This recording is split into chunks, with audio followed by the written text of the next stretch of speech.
中式園林嘅獨特風格、低密度嘅小區，勁通幽，而且仲有屬於自己嘅獨立大門喺呢邊。咁我哋今日睇嘅呢一套咧，正喺裏面嘅一套小別墅嚟嘅。咁只有1樓，但係佢都係大花園出售。好多人都以為咧，只有惠州、中山、珠海先有咁樣大花園嗰種小洋房，其實唔係嘅。今日我哋喺深圳龍華呢邊睇到嘅呢一套，計翻落嚟，足足係有60個坪嘅花園，可以種花花草草嘅。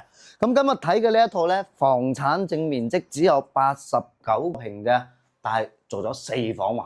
頭一隻房咧連花園嘅，但係兩面都有窗口，光線好正。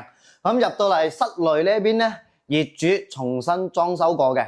整個客廳係可以做到南北通透，連陽台有個超大型嘅陽台，你喺陽台上面打太極或者喺呢一邊起個小水池假山流水都冇問題嘅。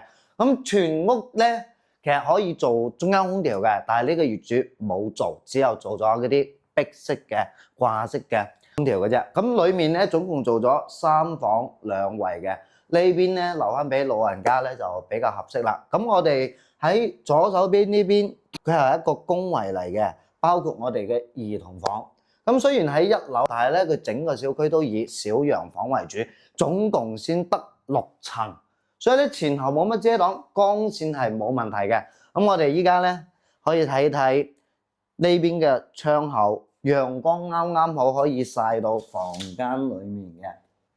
呢一套房目前咧賣緊嘅價位係500萬都唔使，498萬嘅，又好意頭，而且咧仲可以有一套4房。咁周邊咧其實就配套相對少啲啦，但係我覺得值得大家過嚟睇一睇。